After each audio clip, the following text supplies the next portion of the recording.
नमस्कार.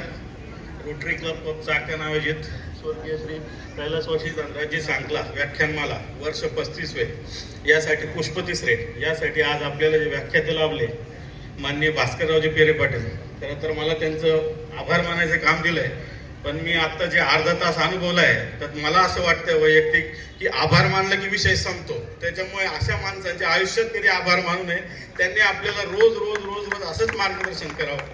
त्यांनी सुरुवातीलाच सांगितलं की मी घरी माझ्या काही श्रीमंती नाही, काय नाही, पण मी आजच्या दिवसातल्या विचारांनी सर्वात श्रीमंत माणूस बघितलाय. जगण्यातला प्रामाणिकपणा आणि विचारात असलेले स्पष्टता हे जर आपल्या आचरणात आणलं तर दैनंदिन जीवन अगदी सोपं होतं. हे त्याचं मूर्तिमंत उदाहरण.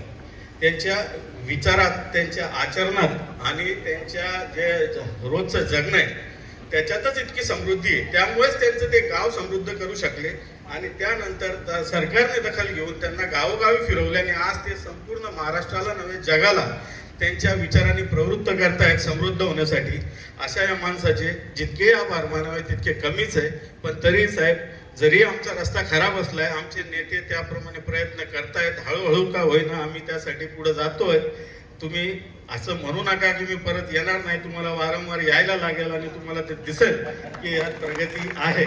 त्यामुळे आपण आलात, आम्हाला मार्गदर्शन केलं, त्याबद्दल आपले खूप खूप आभार. त्यानंतर आपण सगळे श्रोते, आज तुमच्यामुळेच हा कार्यक्रम एवढा व्यवस्थित आणि सुंदररित्या पार पडला. आपले सर्वांचे आभार, रोटरीचे आभार, त्यानंतर रोट्रॅक्ट आणि हँड्सचे सर्वांचे आभार. धन्यवाद. धन्यवाद डॉक्टर.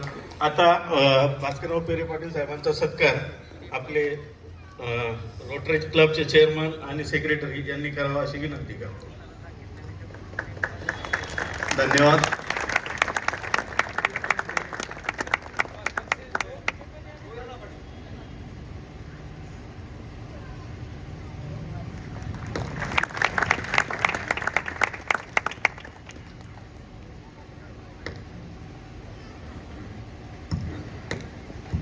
धन्यवाद.